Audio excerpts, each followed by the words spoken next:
Good morning, good afternoon, good evening. Buenos días, buenas tardes y buenas noches. Apreciados oyentes de La Pajarilla Podcast, bienvenidos a un nuevo episodio, nuevo libro, nuevo tema, nuevo lo que sea.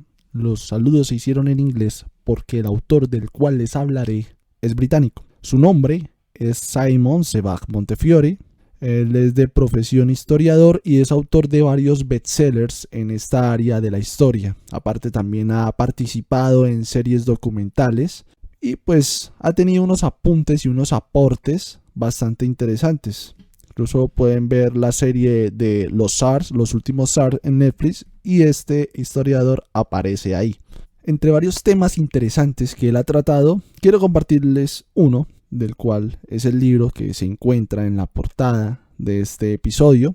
Y este libro habla nada más y nada menos que de las cartas. En palabras del autor, las cartas son un antídoto literario contra el carácter efímero de la vida. Nuestro querido Goethe dijo sobre ellas algo, y es que son el recuerdo más relevante que una persona puede legar. Sin embargo, tenemos que reconocerlo, que con la llegada de la tecnología, la producción de cartas ha entrado en un declive. Incluso se ha perdido esa parte, sí, porque con un teléfono celular podemos fácilmente enviar un mensaje y queremos que sea respondido en el momento, cuando en el pasado una carta requería una redacción, una preparación, sí. Además, había algo, y es que uno entregaba un pedacito de uno en esa carta, y eso toma tiempo. Si uno quiere que algo esté bien hecho, toma tiempo. Y eso también enseñaba a tener paciencia, cosa que en la era de la tecnología en la cual nos encontramos, sí, el avance, se ha perdido.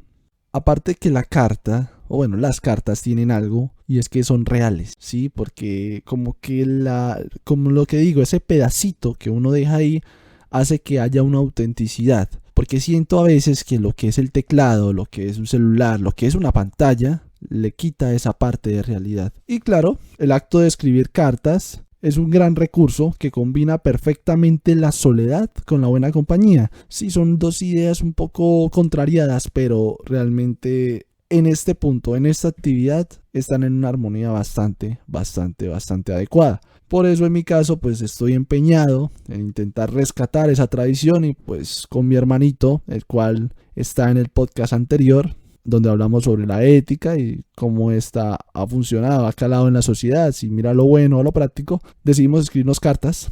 Entonces la carta que aparece en esta portada, sí, en la fotografía, es la carta que le escribí a mi hermanito. O sea, algo todo literal, todo real, sí, buscando siempre eso. Obviamente también estoy, como por así decirlo, en negociaciones con una persona que espero que pronto esté en este espacio de La Pajarilla, pero creo que es demasiado pronto. Entonces, bueno, el autor en esta obra habla sobre varios temas sobre los cuales se puede escribir una carta. Entonces, siempre cuando va a hablar de la carta que se escribió, ofrece un contexto histórico de lo que pasó y el porqué de la carta en ese momento. Por efectos prácticos voy a hablar de las cartas que a mí me parecieron más interesantes y llamativas. Obviamente hay otras cartas que también tienen un gran poder, una gran influencia, pero es muy complicado traerlas todas. Así que si alguien se anima, lo invito a que busque esta obra y las lea y se deleite. El primer tema sobre el cual habla el autor, sobre el cual se puede escribir una carta,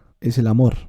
En estos tiempos es bastante común que si alguien que nunca escribe, que nunca le da por escribir, dice voy a escribir una carta, la gente dice esa vaina seguro es de amor. Pero con el paso del podcast veremos que no solo era el único tema sobre el cual se podía escribir una carta, sino que ya han cobrado como ese valor especial por cómo se hacen poco, entonces ya entra en la connotación del amor. La primera carta de la cual les hablaré es la carta que le escribió Enrique VIII a Ana Bolena. Eso fue en mayo de 1528. Aquí Enrique VIII saca toda la labia que tiene. Le hace saber a Ana Bolena, ella en un viaje, cuando ellos estaban bien apartados, bien distanciados, todo el amor y toda la falta que le hacía. Es más, o sea, se dice que la amaba tanto que él le pidió a la Iglesia Católica el poder divorciarse de Catalina de Aragón para poder estar junto a Ana Bolena. Y como la Iglesia Católica le dijo que no, pues a él se le hizo muy fácil cortar las relaciones con Roma, divorciarse de Catalina y casarse con Ana Bolena. Esto lo hizo en el año 1532. Sin embargo, 4 años más tarde la manda a matar.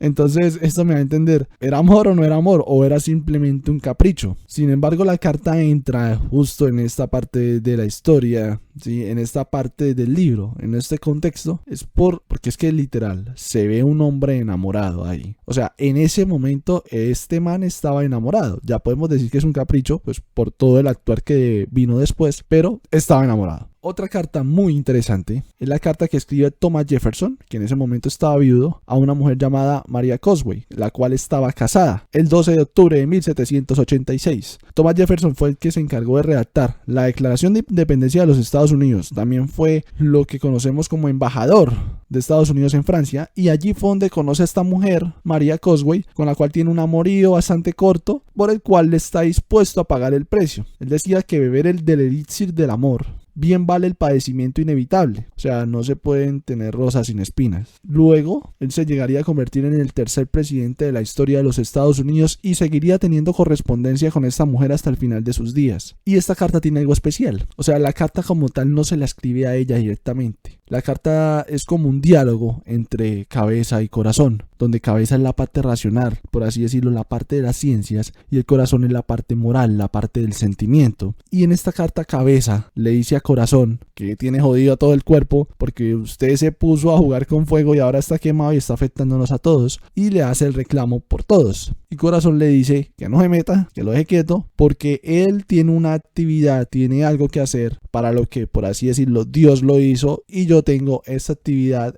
hacer. Y no le queda más remedio a cabeza que esperar a que corazón sane. O sea, es una cursi, pero así la carta. Ahí yo no he hecho, sí, nada. Otra carta muy interesante es la carta que escribió Vita Sackville West a Virginia Woolf el 28 de enero de 1926. Vita era una poetisa de bastante influencia de la época. Se sabía que ella había tenido sus relaciones con otras mujeres, o sea, ella fue bastante liberal y poco le importaba la opinión de los demás, y se llegó a creer que Virginia Woolf fue su más grande amor. Entonces llegaron a intercambiar correspondencia, y este amorío inspiró a Virginia Woolf a escribir un libro llamado Orlando, ¿sí? Esa novela.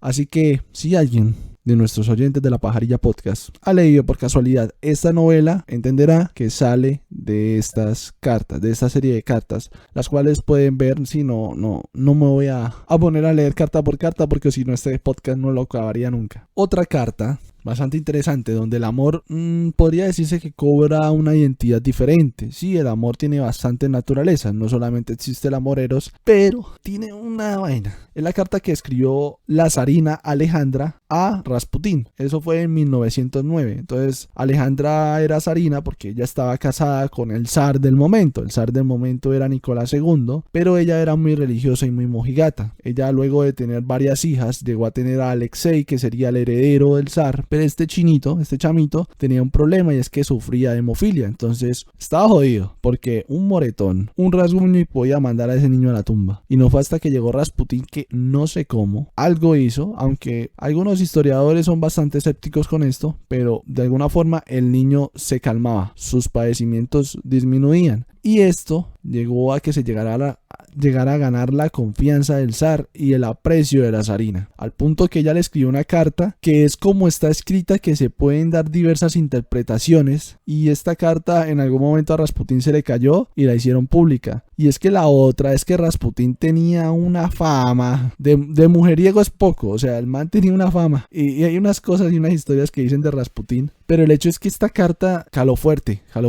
en ese momento, porque la familia real no es que tuviera una gran popularidad en el momento. O sea, ellos empezaron bastante mal, y esto fue uno de los golpes que hicieron que perdieran credibilidad. Sin embargo, bueno, dejando un poco de lado esto, sí, a veces suena un poco tosco, un poco fuerte como terminan los temas en este libro. Ya hablamos de cartas, sí, que podían ser de amor. También existían cartas de la familia. Obviamente no era necesario que estas cartas fueran de una índole de amor filial, sino a veces eran, o sea, simplemente que la familia estuviera en contacto, una correspondencia. ¿Por qué voy a hablar de amor ¿por qué no voy a hablar de amor filial, sí, amor de la familia? Es por este ejemplo de Isabel I con María I. Esa fue la carta que envió la reina Isabel el 16 de marzo de 1554. Bueno, en este tiempo todavía no era reina. Pues, ¿qué pasó? Recordemos que Enrique VIII estaba casado con Catalina de Aragón. De ellos dos nació una niña, era María. Luego Enrique VIII, recordemos, se divorció y se casó con Ana Bolena. De ahí nació Isabel. Cuando ya empezó a buscarse heredero, bueno, en este caso fue heredera al trono, era María I.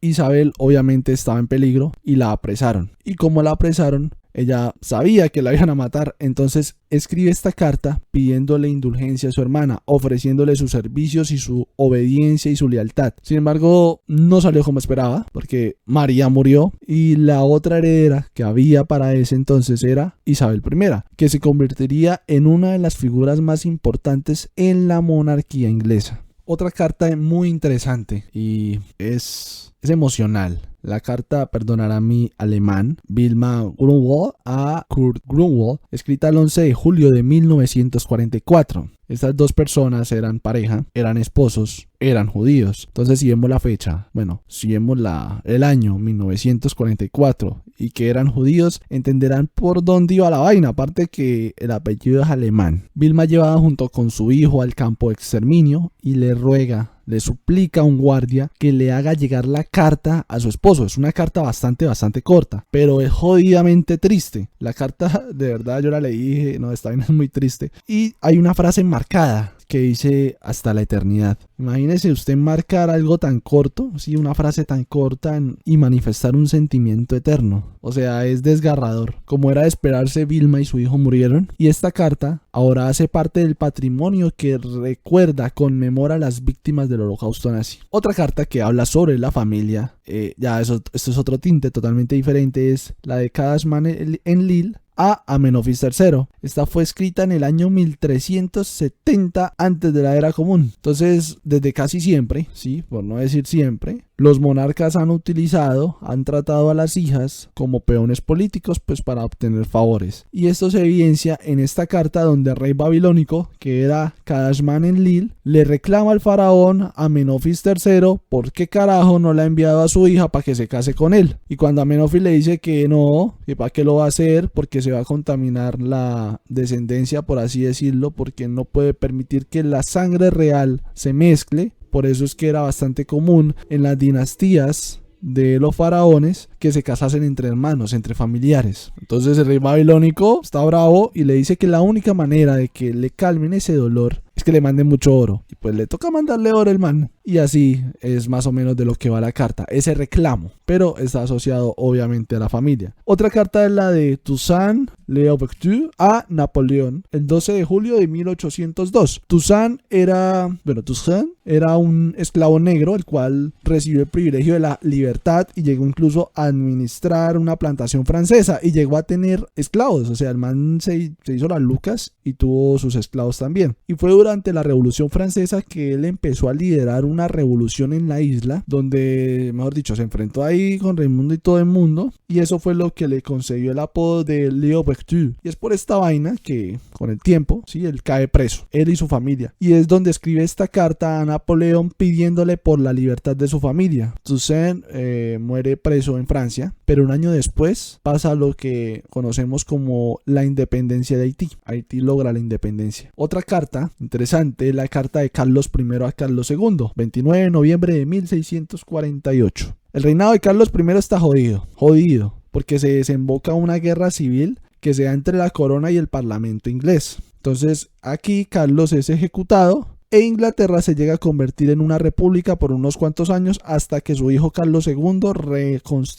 reimplanta nuevamente la monarquía. En medio de la dificultad, antes de que maten a Carlos I, él hace esta carta a su hijo, haciéndole un llamado a la sensatez, mandándole bastantes consejos y sobre todo que sea indulgente para que pueda mantener al reino, ¿sí? A la gente unida. Porque los errores se cometen, él aprendió de sus errores e intentó que su hijo no cometiera lo mismo. Y otra carta bastante interesante es la carta que escribe José II a su hermano Leopoldo II, 4 de octubre de 1777. Esta carta es un chisme, hermanos. Es un chisme. ¿Por qué? Porque se evidencian las dificultades de la corona francesa del momento, ¿sí? ¿Quiénes eran los que estaban en la cabeza del momento? La corona pesaba sobre Luis XVI y María Antonieta. ¿Cuál era el problemita que tenían? Llevaban 7 años casados y nada de nada. No le habían dado el calentado. No habían consumado el matrimonio. Y eso es jodido. Entonces llega a que ellos se hagan una diversa cantidad de preguntas y, ¿pero aquí qué está pasando? Y se dan cuenta de que el matrimonio no se ha podido consumar sencillamente por el desinterés de María Antonieta y por la pereza de Luis. O sea, esta pareja, estos reyes, no, nada. O sea, fue una tontería, pero imagínese, usted 7 años casado,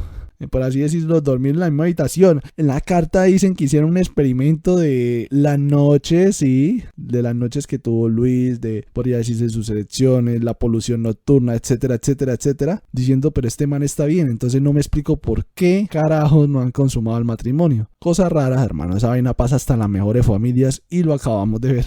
Otro tema importante que se trata aquí es el de la creación, sí, o sea, el crear, eso que ha tenido la especie humana en constante avance. Una de las cartas es la de Michelangelo Buonarroti, o sea, nuestro querido Miguel Ángel, a Giovanni di Pistola, 1509. Miguel Ángel también tenía, por lo que se vio, sí, en sus cartas y en sus escritos, una poesía bastante buena y tenía unas cartas siempre soberbias, siempre brutales. O sea, el man era un artista en toda su expresión, aunque bueno, en términos musicales no lo sabemos, pero artista ya sabemos que era. Esta carta se remonta al momento donde a Miguel Ángel le encargan que pinte la Capilla Sistina, bueno, el techo de la Capilla Sistina, su obra máxima, por el cual todo el mundo lo conoce. Se considera una imprudencia que él pintase el techo de la Capilla Sistina porque él en ese entonces era más conocido como escultor. Sí, porque, pues, por ejemplo, el David de Miguel Ángel, esas obras, sí, una maravilla en mármol, pero como pintor poco, pero le encargaron esa obra y la Capilla Sistina. Lo que hace esta carta es reflejar el agobio que sentía Miguel Ángel, porque es que él pasó muchísimo tiempo colgado, porque él se ideó un tipo de andamio que lo tenía de cabeza pintando, eso fueron años pintando esa vaina. Y llegó a decir que durante todo ese tiempo no era feliz. O sea, la obra máxima de este artista no lo llenó de felicidad. Lo agobió, lo estresó, lo hizo sentir mal. Y es curioso, es muy curioso porque es de lo que más se aprecia a este artista. Otra carta que habla sobre la creación es la carta que escribe T.S. Eliot a George Orwell, 13 de julio de 1944. En aquel tiempo Orwell tenía una fama, no por ser escritor, sino porque se había involucrado en la Guerra Civil Española. Y bueno, la fama siempre lo precede a uno. Y en algún momento Orwell envía un manuscrito y la respuesta la recibe de parte de este señor Eliot, el cual rechaza este último manuscrito, donde le dice a Orwell de forma muy, ya sabemos, educada, todas esas excusas que sacan para que uno no se sienta mal. Le dice que no es lo que buscamos, no es lo que nos interesa, pero gracias por favor por haber enviado su manuscrito. Fue uno de los errores más sonrojantes de la historia y quedó en una carta. Si no, la verdad no lo habríamos sabido. Porque, queridos oyentes de La Pajarilla Podcast, la obra que esta gente rechazó fue La Rebelión en la Granja, que es una de las obras más características de Orwell. Otro tema puede llevar a que se realice una buena carta son esas que inspiran valor, fuerza, coraje, esas que nos invitan a no rendirnos, a luchar contra las adversidades y a mantenernos firmes y parados en la raya. Sí, siempre adelante ni un paso atrás, siempre arrogantes porque llevamos en nuestra sangre la libertad. Ja, papi, ¿cómo la vio? Tenemos la carta de Fanny Burney a su hermana Esther, dada el 22 de mayo de 1812. Entonces tenemos un mundo de hombres, ¿sí? Donde no se espera nada, en serio, no se espera absolutamente nada de las chicas que nacían de una buena familia. Y aquí tengo que hacer un comentario. O sea, primero, que hace que una familia sea buena, ¿sí? Y segundo, mire, si no se esperaba nada de las chicas que eran de buena familia, sí, de buen dinero, buen ingreso, buena educación, ahora que se podía esperar, por ejemplo, de una muchacha que nacía en una familia humilde con necesidades. O sea, era jodido. Sí, esos niveles de desigualdad en esa época eran terribles. Pero bueno, ya cerrando, por así decirlo, este paréntesis, emerge esta mujer, novelista, que con sus obras llegó a inspirar a autoras como Jane Austen, la cual toma un fragmento de la obra de esta autora llamada Cecilia y es lo que le daría el título a una de sus obras. El fragmento dice lo siguiente: todo este asunto desgraciado ha sido producto del orgullo y del prejuicio. Ah, ¿cómo la ven? Excelente. Esta carta en sí narra una fortaleza, la fortaleza de esta autora, porque a ella le realizan una mastectomía y habla de cómo se la realizaron, cómo la afrontó, cómo la superó y sobre todo el temple que la caracterizaba, esa berraquera, parecía de estas tierras. Otra cosa que para la cual se usaban las cartas era para comunicar un descubrimiento, o bueno, así lo nombra el autor, así nombra esta parte. Tenemos la carta de Ada Lovelace a Andrew Cross, 16 de noviembre de 1844. Entonces esta mujer junto con Charles Babbage, ¿sí? Perdonarán mi inglés, sí, estoy estudiando inglés, fueron los pioneros de la informática. Se puede decir que esta mujer, Ada Lovelace, fue la primera programadora de la historia. Ella tuvo sus problemas de salud, pero desde muy temprana edad ella sintió una gran afinidad por las ciencias, al punto de llegar a autodenominarse la novia de la ciencia. En esta carta lo que hace es, primero, la verdad, quejarse de su enfermedad, mostrar cómo se siente, porque la verdad una enfermedad jodida, y también se queja de, por así decirlo, de la sociedad, porque esta se niega, ¿sí? Tiene esa falta de comprensión de la ciencia, algo que ella en su mente, ¿sí? En su capacidad de ver las cosas, no entiende. O sea, ¿por qué la gente se niega a ver lo evidente? Y es algo que incluso se ve ahora. ¿Por qué la gente se niega a comprender la ciencia? ¿Será que no está siendo comunicada de la forma adecuada? Eso la verdad no lo sabemos. Es una probabilidad porque nos venden la palabra ciencia y creemos que es una vaina jodidamente difícil. Y en parte es cierto. Pero hay unas cosas que se pueden comprender, que podemos entender, que podemos hacer parte de nosotros para que no nos metan gato por liebre. Y creo que ese será, obviamente a futuro, uno de los objetivos de la Pajarilla Podcast. También hablar de ciencia, de la divulgación, que por cierto es algo que he querido hacer siempre y es una de las razones por las cuales ha nacido este espacio, la divulgación científica. Cierro comunicado. Otra carta importante es la carta de John Stevens Henslow a Charles Darwin, 24 de agosto de 1831. Aquí la carta de Henslow, el cual era un reverendo, sí, un religioso, le dice a Darwin que lo ha recomendado para una expedición que se va a llevar a cabo en las Islas Galápagos. Allá es donde ese maravilloso viaje que tuvo Darwin, donde se desarrolló, donde se inspiró lo que conocemos como la obra El origen de las especies. Tengo que decir algo acá. El libro dice las Islas Canarias, pero esa vaina queda por España. Los Galápagos quedan más hacia esta zona. Entonces, no sé si es un error del autor, de traducción o de quién, pero ahí hay un error por si alguien de pronto lo ve para que se percate. Y obvio, una de las cartas más interesantes, sí, porque parte de nuestra historia fue guiada por eso, sobre todo en América Latina, fueron las cartas que intercambiaron los reyes católicos y Cristóbal Colón.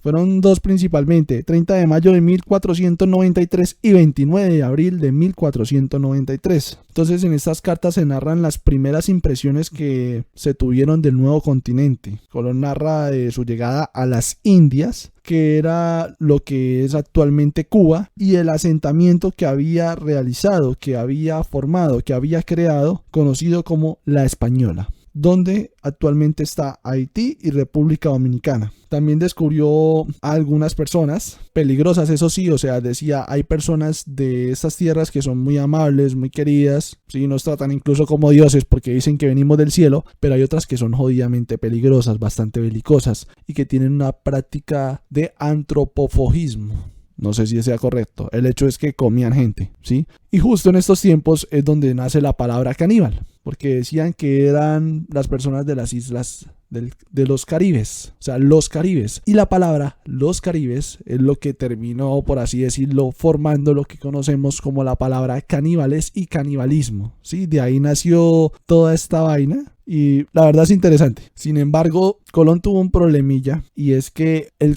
juraba y comía mocos de que estaba en el continente asiático, y no fue hasta un tiempo después que Américo Vespucio dijo, no, esta vaina es un continente nuevo, es el nuevo mundo, y fue por eso, por esa estupidez que el continente se llama América, porque el man sí vio que era otra cosa y Colón estaba en su cuento. Así como Colón narró sus viajes, pues hay otra sección de turismo, ¿sí? Porque podemos narrar nuestras experiencias. Y eso fue lo que hizo Gustave Flaubert a Louis Bouillet el 15 de enero de 1850. Flaubert era muy dado a pasarla bueno, a estar en desenfreno. No era libre, sino era un libertino. Y terminó con una serie de infecciones que le jodieron la vida desde que las adquirió. Infecciones que llegó a adquirir en un viaje que hizo a Oriente Próximo. Cuando vuelve dicho viaje, pues todavía esas infecciones no habían hecho lo que tenían que hacer. Y él escribe lo que conocemos, una de sus obras más famosas, Madame Bovary. Y en dicha carta narra la dicha, lo maravilloso que la pasó, desde un punto de vista, comillas grandes, educativo, el cual experimentó con bastantes jóvenes, es decir, tuvo sobre todo relaciones homosexuales en ese viaje, y ahí fue donde le prendieron sus enfermedades, no por la relación en sí, ni por la naturaleza de la misma, sino porque, estaba con todo el mundo así, no se cuidaba, no era responsable. Las cartas también tuvieron un papel en la guerra, y fueron muy usadas, ya sea para declararla, para pedir rendición, para acordar términos, etcétera, etcétera, etcétera. Una de las cartas corticas, sí, pero sustanciosas, fue la que le escribió Pedro el Grande a Catalina I, 27 de junio de 1709. Carta importantísima, porque es donde Pedro el Grande señala el momento en el que Rusia se convierte en una potencia mundial, luego de enfrentarse y vencer al ejército sueco. La verdad, la carta es muy corta, donde le da las gracias a Dios y a todos los santos porque Rusia ha vencido. Otra carta es la de David D. Eisenhower al conjunto de tropas aliadas el 5 de junio de 1944.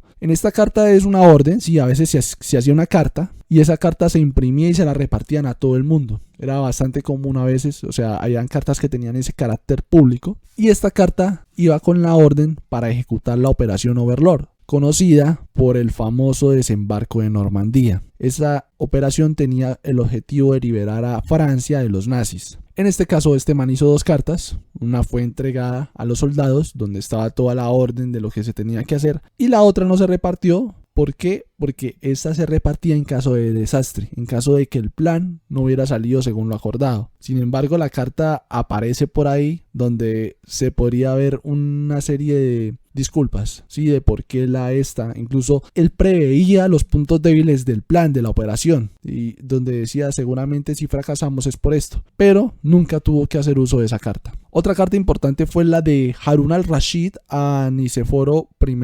802 después de la era común. ¿Estos manes quiénes eran? Bueno, Harun al-Rashid fue el quinto califa del califato abasí, siendo el más famoso, donde el califato abasí experimentó esa cumbre, tanto de conocimiento, de riqueza, de poderío militar, de lo que ustedes se imaginen. Y es el que aparece inmortalizado en los cuentos de las 1001 noches. Entonces, prácticamente su fama y su poderío se vieron aumentados por la aparición de este personaje, de esta persona, en estos cuentos. La carta se la envía a Nicéforo, que es el emperador del Imperio Romano de Oriente, o el Imperio Bizantino para que no me entienda. Y la carta es una promesa de guerra, porque por lo visto le enviaron una carta antes de la cual él quedó como ofendido y le manda la respuesta y le dice: papi, cuando quiera nos damos. Así más o menos fue la respuesta, obviamente con una serie de insultos, pero insultos muy diplomáticos, pero prácticamente le estaba ofreciendo darse a los traques. Y otra carta que tiene que ver con la guerra es la que le escribió Rasputín a Nicolás II, 17 de julio de 1914. Es la carta más franca que jamás ha escrito un campesino a un zar, porque Rasputín era un campesino. Nicolás no quería ir a la guerra, sí, él sabía que esa vaina era jodida, era un problema, pero es que si no lo hacía, él tenía el temor de que Rusia podía perder toda su reputación, podía dejar de ser una potencia. Y en dicha carta Rasputín le dice que si se mete en esa guerra se va a desembocar una gran catástrofe. Y con el tiempo veremos que así fue. No digo que Rasputín sea un visionario o un adivino o lo que sea, sino que se veía venir, ese zar estaba jodido, la gente no lo quería, ya los movimientos y la revolución de octubre estaba cada vez más cerca, porque es que la verdad la gente estaba muy mal. Y Rasputín lo sabía. También las cartas tienen un poder devastador. Aparte de declarar guerras, pueden declarar muertes. En esta sección el autor la llama Sangari, porque usted con una carta podía condenar a la muerte a alguien y hacer correr literal ríos de sangre. Un ejemplo, La carta que escribió Vladimir Lenin a los bolcheviques de Penza el 11 de agosto de 1918. Aquí el objetivo era claro.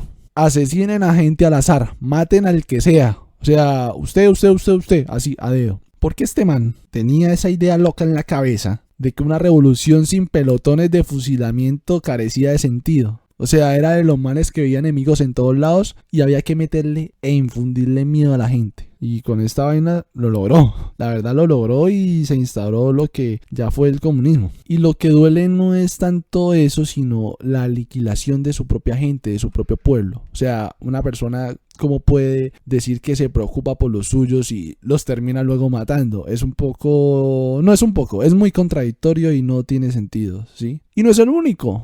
Tenemos a Mao Zedong, a los guardias rojos de la escuela secundaria asociada a la Universidad de Tsinghua, 1 de agosto de 1966. Esta vaina llegó a desatar un caos y una crueldad en la revolución cultural china. Esta vaina lo que le permitió a Mao fue empezar a eliminar esos obstáculos políticos que tenía. Sí, con las mismas personas que él empezó y luego les empezó a ver como obstáculos, para llegar así con el tiempo a ser un todopoderoso. Y eso lo logró después de 4 años donde China entró en un estado de anarquía. Este man se llegó y se impuso como un todopoderoso e hizo y deshizo, llegando a ser una de las personas que más gente mató. O sea, la verdad, Hitler quedó enano en comparación a las muertes que logró este man, aparte de las hambrunas que llegaron a azotar a China. Que no me escuchen mi Xiaomi porque no explota. Es tanta la paranoia que tenía Mao que habían 5 puntos en esa carta. Decía: no cultive relaciones, no visite a nadie, no dé dinero ni regalos, no invite a nadie a la ópera o al cine y no se fotografíe con nadie. O sea, usted sea solo, un aburrido, no tenga amigos, no tenga nadie. Todos aquí son sus enemigos, todos lo están observando. Literalmente se respira esa atmósfera de 1984 terrible, donde usted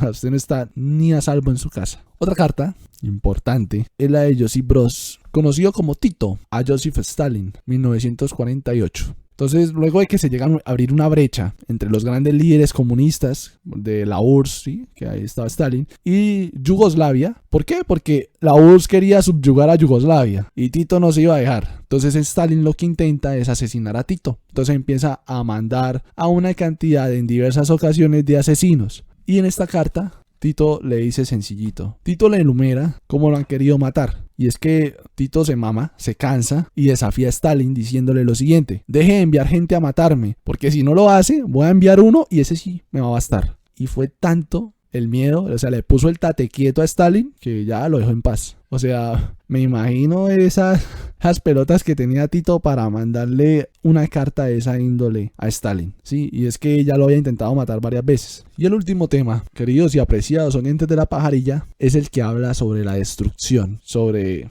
lo que nunca se quiere. En esa carta es la que escribe Harry Truman a Irkut Sinet, ¿sí?, perdonarán mi pronunciación, 5 de agosto de 1963. Luego de que Truman ordenara usar las nuevas bombas, los nuevos juguetes que tenían contra el pueblo japonés en Hiroshima y Nagasaki, y sabemos lo que sobrevino después, y es que todas las potencias, al ver este poder destructivo de estas armas, dijeron: yo quiero eso, yo quiero ese juguete. Y ahí fue donde se empezó a trabajar en armamento nuclear. Y así con el tiempo, la Unión Soviética tuvo sus armas nucleares, China tuvo sus armas nucleares, etcétera, etcétera, etcétera. Al punto que ahora, en estos tiempos, ya hay varios países que tienen sus armas nucleares. Y se puede desembocar un apocalipsis nuclear si a alguien se le sale de las manos. Y aquí Truman, el brillante Truman, lo que hace es justificarse. Decir que lo hizo por el pueblo norteamericano, por su gente. Yo no veía la necesidad de que mandara 2 bombas a un país que ya estaba jodido. Japón estaba ya jodido, jodidísimo. Mandarle 2 bombas, eso fue un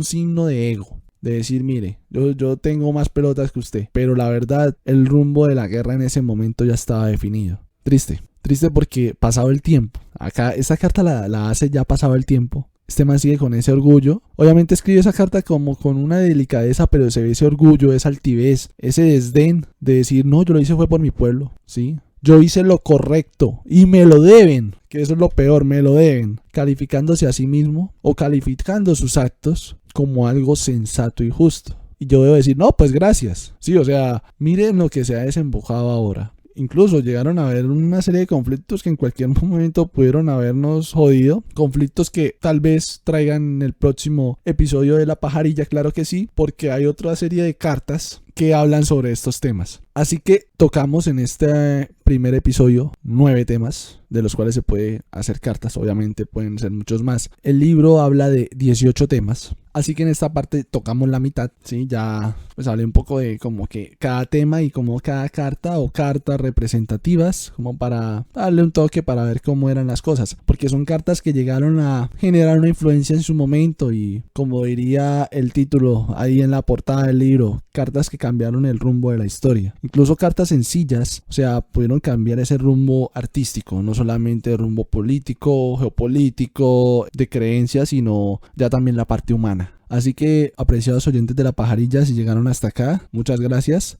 por tenerme paciencia. Sí, preparar esto es un poco raro, es diferente, porque el autor hablando de estas cartas y todo es como siempre muy tajante. Es muy difícil pasar de un momento a otro que puede ser de diferente 10, 100, 1000 años tal vez. Y de un tema a otro así también de forma tajante, pues por eso de pronto se ven estos matices se ve muy contrastado el tema. Sin embargo es muy interesante, o sea, cada carta, cada situación lo atrapa a uno lo suficiente como para decir, me gustaría indagar un poco más sobre esto. Y así ese pensamiento multiplíquelo por la cantidad de cartas que había, que era un número un poco grande, elevado. Nuevamente quiero agradecerles por llegar hasta acá. Los recomiendo que sigan las redes sociales. En Instagram pueden buscar La Pajarilla, en Facebook también. Y si ven esto por YouTube, les agradezco. Si pueden compartirlo, compártanlo, claro que sí. Denle like, den un comentario, den mucho amor. Si escuchan esto por Spotify, también denle amor, ranquéenlo, así 5 estrellitas si les pareció espectacular, genial, increíble. Obviamente esperemos ir mejorando poco a poco estos espacios donde comunicamos todo lo que se ha leído. Y nada, queridos oyentes de La Pajarilla, voy a dejar en la descripción del video, si lo ven en YouTube, o en la descripción del episodio, si lo ven, o bueno, lo escuchan en Spotify, el correo electrónico de La Pajarilla, por si tienen algún comentario, alguna observación, alguna sugerencia, me la hagan saber por medio de ese correo electrónico y estaré respondiendo en la mayor brevedad posible. Así que nada, in case I don't see you, good morning, good afternoon, good evening. Bueno, y si no los vuelvo a ver, buenos días, buenas tardes y buenas noches.